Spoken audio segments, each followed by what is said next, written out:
Pozdravljeni! V tem videovodiču vam bom predstavila uporabo orodja Smart Ink v spletnem brskalniku Chrome. V spletnem brskalniku Chrome lahko uporabljate različna pisala, žige, označevalce teksta, orodje za zajem zaslona, s katerim lahko vaše zapiske tudi trajno shranite. Zapisano lahko tudi izbrišete s priloženo brisalko ali uporabite dlan ali pest, če le to vaša naprava omogoča. Uporabite lahko priljubljena orodja v hitrem izboru, lahko pa orodno vrstico odprete v polnem načinu, kjer lahko izbirate tudi druga orodja, spreminjate njihove lastnosti. Orodno vrstico v polnem načinu odprete tako, da pritisnete v sredino kroga Smart Ink. Izbirate lahko med standardnimi pisali, to sta recimo klasično pisalo in označevalnik besedila. Če pa odprete dodatne možnosti, pa lahko izberete tudi kaligrafsko pisalo. Vkolikor imate nameščeno programsko opremo Smart Notebook, pa se vam prikaže tudi več pisal. In sicer ta se imenujejo notebook pisala, to so voščenka oziroma kreda, kreativno pisalo, pisalo, ki pretvarja rokopis v digitalno obliko, čopič, čarobno pisalo, ki ima tudi več funkcij, in pisalo za risanje oblik. Izbirate lahko med prednastavljenimi barvami ali pa izberete barvo po meri.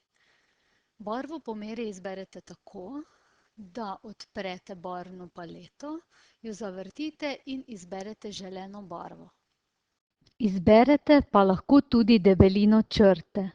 Izbirate lahko med 4 prednastavljenimi debelinami ali nastavite debelino po meri.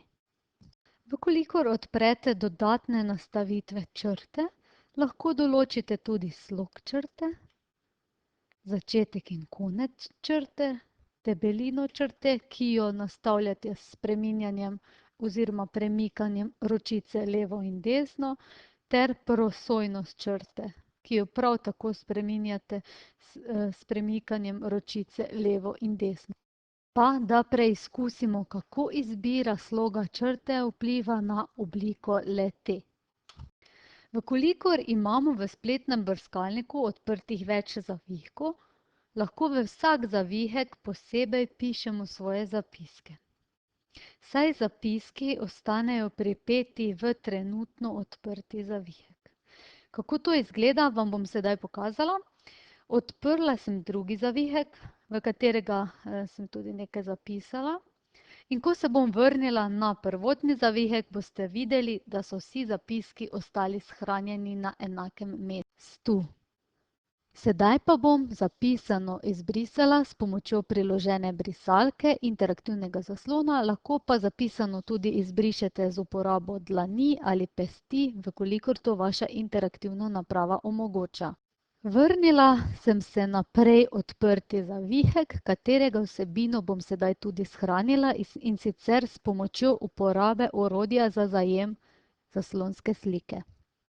Poleg orodij za pisanje lahko uporabite tudi druga orodja, in sicer svetilko, ki vam bo osvetlila najpomembnejši del vsebine na zaslonu, ki jo premikate tako, da se postavite na zatemnjen del in se premikate po samem zaslonu.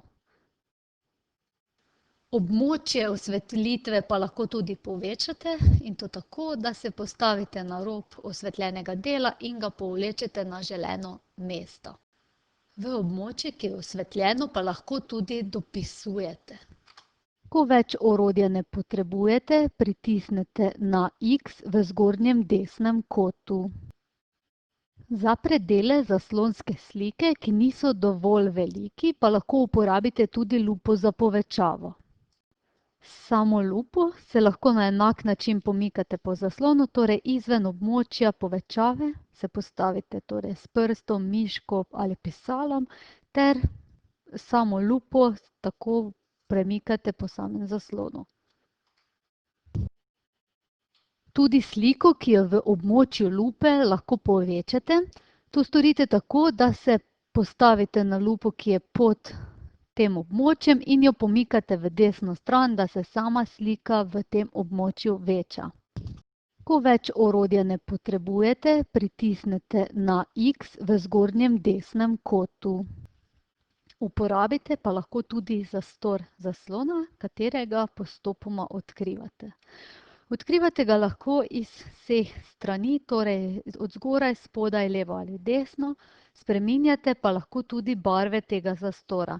Barve spreminjate tako, da s prstom, miško ali pisalom pritisnete na območje tega zastora. Ko več orodja ne potrebujete, pritisnete na X v zgornjem desnem kotu. Uporabite pa lahko enega izmed 4 načinov zajema zaslonske slike, torej zajem pravokotnega območja, zajem odprtega okna, zajem celotne slike zaslona ali pa prosto ročno izbrano območje zaslona. Jaz bom zdaj tukaj izbrala kvadratno izbranega območja in seveda sličico shranila na namizje. Ker sem sliko shranila na namizje, se mi je odprla v mapi zajem. Zelo praktično pri uporabi spletnega brskalnika pa je tudi orodje, ki pretvarja rokopis v digitalno obliko. Besedo, ki jo želimo pretvoriti v digitalni zapis, vpišemo v okence. Beseda se samodejno pretvori v digitalno obliko in ko je le-ta ustrezna, pritisnemo na kljukico. Sedaj šele moramo pritisniti na mesto, kamor želimo digitalno besedo vpisati.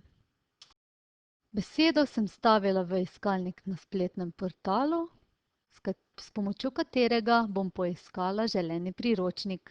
Da me zapiski, ki sem jih že prej dopisala, ne bodo motili, bom jih sedaj kar izbrisala.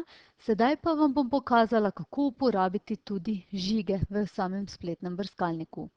Upam, da vam bo prikazano pri vašem delu prišlo prav in da boste lahko si s tem olajšali delo na interaktivni napravi Smartboard. Zahvaljujem se vam za ogled videa.